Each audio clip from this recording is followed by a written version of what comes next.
Yo, what is up, my fellow versions? Your boy, I'm Alexi Sauce, can never take a motherfucking loss. Today we have to react to Conor McGregor finally won by knockout for the first time in 5 years. That's top glaze. That's top dick eating. Get off his meat. Oh shit. He in a club, still in a club, clubbing. Oh! He just hit him with that mean left hook of a thing.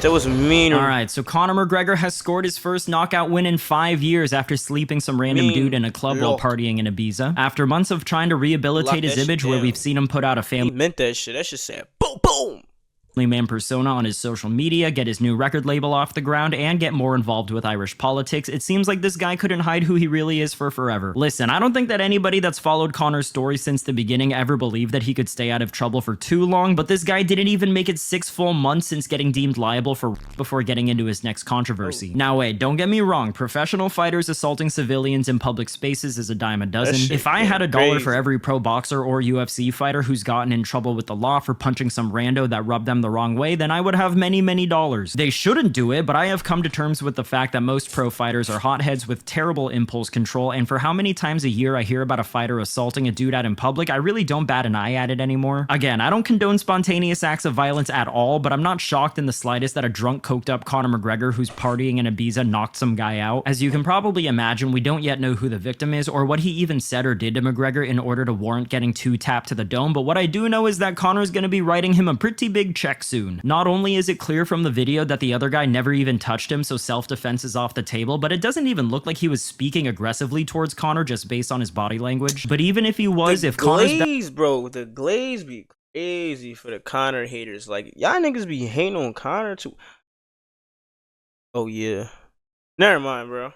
Best defense of his actions is that this guy said something that pissed him off, then that lawsuit money is gonna go crazy. And you know what, guys? I am envious, and I feel like you should be too. Most of us are out here grinding day to day, working jobs that we don't like and barely scraping by. This dude in the video here was in the right place at the right time, and as a result, Conor hit him with the red panty night and changed his bum life. Sure, he had to get knocked out cold in order for it to happen, but we literally tune into the UFC every weekend to see guys get knocked out in the octagon only to make way less money than what this guy's going to get for the same job. Seriously, what do we think this guy is going to make from the impending lawsuit? I mean, at the very least $50,000, but probably a lot more. I mean, with a half-decent lawyer, I feel like this guy could easily squeeze out at least $100,000 out of this situation. However, what I will say that I really don't like about MMA Live, you should work for the feds, game. Real rap. This video is that Conor threw not 1 but 2 sucker punches at the guy. And maybe I'm speaking too soon when I say this, but unless this guy said something absolutely heinous to him, I feel like under most circumstances, it's pretty shameful for a high-profile fighter to swing on a random untrained guy. Like, dude, even if this guy wanted to fight Conor and was squaring up with him with his hands up, he still would have gotten knocked out all the same, so sucker punching him twice just feels a bit lame to me. But then again, maybe this guy actually did say some heinous evil shit to Conor. For some reason, I have some serious doubts that this was the case, but you never know. Regardless, why is McGregor even at a club by himself in the first place? Doesn't he have like 9 kids that he should be taking care of? So much for his social media campaign where he tried to rebrand. Yo. Bro. Yo. Himself as a down-to-earth family man. The moment he got away from his fiance and kids, he's back to being the same old Conor who's a menace to society. Also, if you know anything about Ibiza, then you'll know that there was about a 0% chance that Conor was just drunk when all of this went down. And frankly, I'd be pretty surprised if he was just drunk and on coke. Knowing how overindulgent he is, along with the craziness that is Ibiza, I'd be willing to bet that this guy's bloodstream had so many drugs pumping through it that it made him 10 times more reckless and impulsive than he already is. And that's not to understate the fact that this guy is very clearly going through a pretty severe coke addiction at the moment. How do you think you would beat Ilya Abturo, Toptoro? I grab him by the scruff of the chest and slap that little nose off him, yeah? Little ding-dong of a thing, yeah? I'm fucking Spanish. I'm in Marbella, bro, yeah? I'm in Marbella at the bare knuckle stall and let's see what's what. We're bouncing the yoke, have a bare knuckle. You little fool, I'll cave your head in. Ibiza is like Disneyland for degenerates, which is why I love it, but I'm also not trying to portray myself as a guy who settled down and gotten his act together the way that McGregor's been. With that being said, can somebody do me a favor and do a wellness check with Michael Chandler, because I'm sure that he's in a state of major depression right about now. Random Ibiza clubgoer guy was able to accomplish in 15 seconds what Chandler's been trying to do for like 3 years. No, but for real though, I have never understood why guys like Chandler, Masvidal, or Usman, who all at one point were clearly desperate to fight Conor, never tried to get get super personal with their trash talk in order to bait him into a fight. I mean, Masvidal kinda did, but he only ever pulled out generic lines that we've all heard 1,000 times already. He called Conor small, he said that he ducks real fighters, and he called him a diva, which none of this is anything that McGregor's never heard before. I don't know, man. That dude's been talking wild for a second. If he fights and gets a victory, and he wants this, and some of you motherfuckers are mean, man, because you know what the fuck I'll do to that little dude, bro.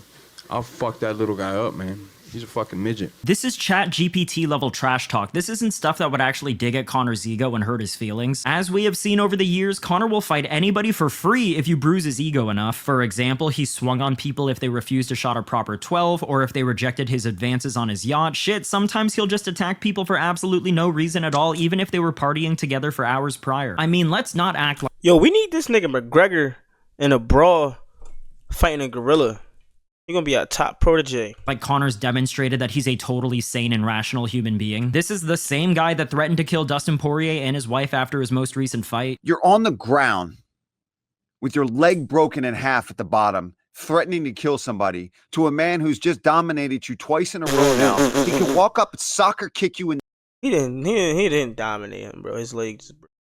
to a man who's just dominated you twice in a row now. He could walk up and soccer kick you in the mouth and knock all your teeth out and leave you for dead on that canvas. You're the one who is in a position to get killed, Conor, in that spot. Show some humility. Listen, I haven't done half the things you have in the sport. I don't have anywhere near the money that you have, but I can say that I've conducted myself and you, Michael, throughout Paul, I'm gonna just say Paul versus McGregor. the course of our careers in so much of a better manner than that. This is the same guy that threw a dolly at a bus window, endangering the safety of several other fighters just because Khabib punked his boyfriend. And let's also not forget that Conor spit in the face of a fan who simply said, "Let's go Khabib" to him. Not even gonna lie, bro. Not even glazing. I might say I'm glazing. But this was aura, gang. This was aura.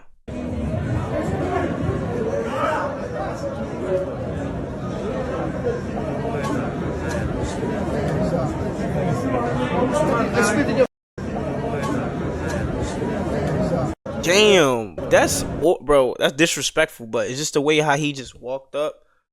Phew, I spit to your face. What you gonna do about it? You ain't do it for team. Spit in your face, yeah?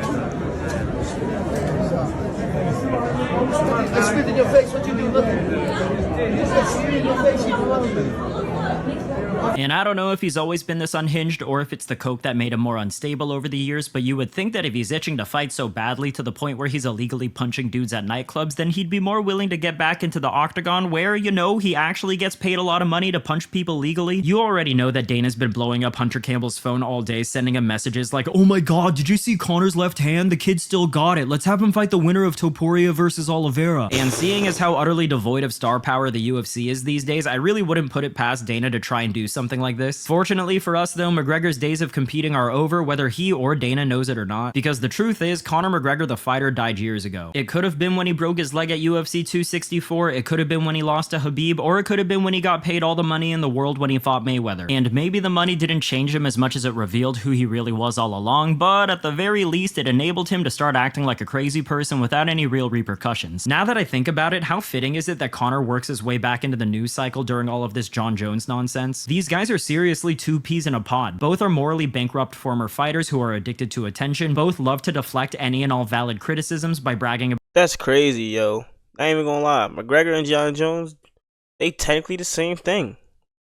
It's kind of crazy. Gangster. About how much money they have, and both don't realize that there's no amount of fame and success that can make up for the respect that they lost from those who supported them on their way to the top. You know, it's times like these where I feel very validated that my favorite fighter of all time is Georges St. Pierre. Sure, he wasn't the most conventionally entertaining fighter, and yes, there's very legitimate evidence that indicates that he used PEDs, but damn it, the guy doesn't have a single controversy to his name. That man's legacy and public image is as clean and smooth as a baby dolphin. Say what you will about GSP, but this guy has never not once made the sport of MMA look bad because of his actions outside the cage, and I really appreciate that. Look, man, at the end of the day, that's just glazing. Like, whatever stays in the ring, stays in the ring. But you know what? I'm gonna take that back, because somebody can just knock somebody out, become, oh yeah, it's been wild. I'm not upset or mad or even disappointed in Conor's actions here because simply put, I don't expect him to make good decisions in the first place. In fact, it's gotten to the point where I fully expect him to get into some sort of new controversy or scandal every couple of months where he once again reminds the world that he has anger issues. After each new controversy, he'll make some sort of statement addressing it, he'll try and convince us that he's changed for a little bit, and then out of nowhere a video like this will come to light and people will be like, oh my god, can you believe it? But it's like, yes, I can. This has been the cycle with this guy for nearly a decade now. And I know that there are gonna be people out there.